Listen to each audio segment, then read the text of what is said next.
2025 তারিখে নিখোঁজ হওয়ার পরে আমরা যারা সখীপুরবাসী আছি, আমরা যারা বিভিন্ন ইলেকট্রনিক মিডিয়ায় দেখতে পেয়েছিলাম যে আদরের ছোট্ট শিশুটি নিখোঁজ হয়ে গেছে। এই নিখোঁজের সংবাদ পাওয়ার পর আমরা যারা মিডিয়ায় বা ইলেকট্রনিক মিডিয়া বিভিন্ন জায়গায় প্রচার হয়, এখন যখন এটা জানাজানি হয়, তখন আমরা দেখেছি এবং শুনেছি সরকার পরিবার তথা সখীপুরের টিটুর, আমার ছোট ভাই টিটুর যে বন্ধু বান্ধব ছিল, তারা কিভাবে হন্য হয়ে খুঁজেছে তার প্রমাণ আমরা পেয়েছি।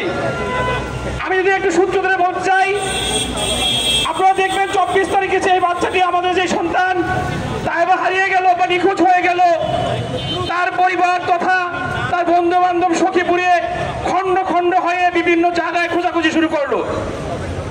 অত্যন্ত নির্মম এবং এই হত্যাকাণ্ডটি কিভাবে সংঘটিত হয়েছে যেটা আমরা 26 তারিখে জানতে পেরেছি, বা আমরা ইলেকট্রনিক মিডিয়া এবং প্রকাশ্য যে ফেসবুকে সেটা আমরা দেখতে পেরেছি।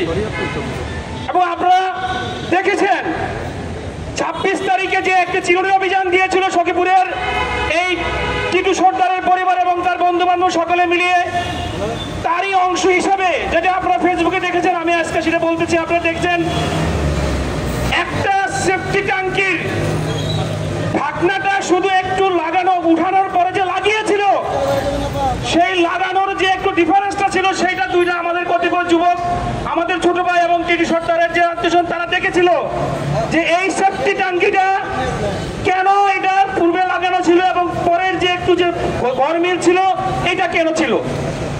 এইটা দেখে যখন শনাক্ত করলো যে এখানে কিছু থাকতে পারে, সেটা করেছে কারা? আমাদের জনগণ অথবা টিটুর বন্ধু বান্ধব এবং আত্মীয় স্বজন সবাই মিলে, পাবলিক।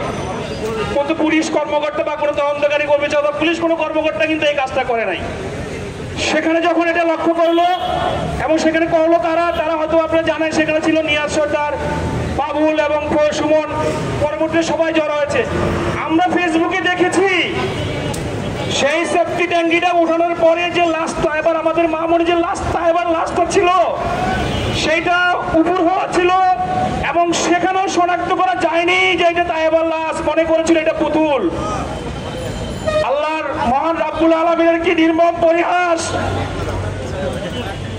আমরা যেটা দেখেছি অথবা পরে শুনেছি যে আমাদের এক ভাই সেই লাশটাকে আবার লাঠি দিয়ে এনে দেখেছে, এটা নিশ্চয়ই তাইবার লাশ কিনা। আপনারা বলেন, আজকে যারা আমরা মানববন্ধন করতেছি, আমরা যারা হত্যার জন্য আন্দোলন করতেছি, আজকে যারা এই হত্যা নিয়ে নাটক করতেছেন অথবা অন্য কোনো দিকে প্রবাহিত করার চেষ্টা করছেন, প্রত্যেকের রাত্রে শুয়ে বালিশের মধ্যে মাথা দিয়ে চিন্তা করবেন, আমি দুইটা কন্যা সন্তানের বাবা, আপনারাও কিন্তু কন্যা সন্তানের বাবা। আপনি দেখেন সেদিন সেই লাঠি দিয়ে আনার পরে দেখতে পেরেছে যে হ্যাঁ এটা তাইবার লাশ। সেই পাবলিক, সেই লোক সেই লাশ উদ্ধারের পরে পুলিশে খবর দিল, পুলিশ আসলো, অথবা একজন যে আমাদের সুইপার ভাই উনি এসে লাশ উঠানোর পরে দেখতে পেলাম, আমরা যা দেখলাম তার বর্ণনা করার মতো নয়। অথচ এই লাশ দেওয়ার পরে সেখানে লাশের কাছে কিছু আলামত ছিল, সেই আলামতগুলো আমরা ফেসবুকে দেখেছি। সেই সহ আমাদের সখীপুর থানা বারবার কর্মকর্তা পুলিশ সদস্যের খবর দেওয়ার পরে লাশ উদ্ধার হলো, শ্রুত হলো, ময়নাতদন্ত হলো। তারপরে কি হলো? তারপরে সেই জানাজায় আমিও ছিলাম সেই মাঠে। আপনারা দেখেছেন সেই মাঠ কানায় কানায় পূর্ণ হয়ে গেছে, এমন কোন লোক নেই তার চোখ থেকে জল না এসেছে। হয়ে গেল আইনি প্রক্রিয়া শুরু হলো। আইনি প্রক্রিয়ায় একজন আসামিকে থানায় নিয়ে জিজ্ঞাসাবাদ করলো। আমি আইনের ছাত্র হিসেবে বলতে চাই, একজন লোককে থানায়, একজন আসামি বা একজন সন্দিগ্ধ লোককে থানায় গিয়ে জিজ্ঞাসাবাদ করলো, সেই জিজ্ঞাসাবাদের সূত্র ধরে বাকি আসামিদের নাম আসলো, থানায় এজাহার হলো, মামলার প্রসিডিং শুরু হলো। এখন কার কাজ দায়িত্ব? আমি বলবো আইনের ছাত্র হিসাবে, আইনের ব্যাখ্যা হিসাবে সমস্ত দায়িত্ব এখন এই খুনি এবং আসামিদেরকে শনাক্ত করার দায়িত্ব, সব কাজ হচ্ছে রাষ্ট্রের পুলিশের। আপনাকে দেখতে পেরেছেন আমাদের সেই পুলিশ কর্মকর্তারা এবং সংশ্লিষ্ট কর্তৃপক্ষ যদি সঠিক তদন্ত না করে আমাদের এই হত্যাকাণ্ডের বিচার যদি ভিন্নভাবে প্রবাহিত করতে চায়, তার দায়ভার থেকে কিন্তু তারা এড়াতে পারবে না।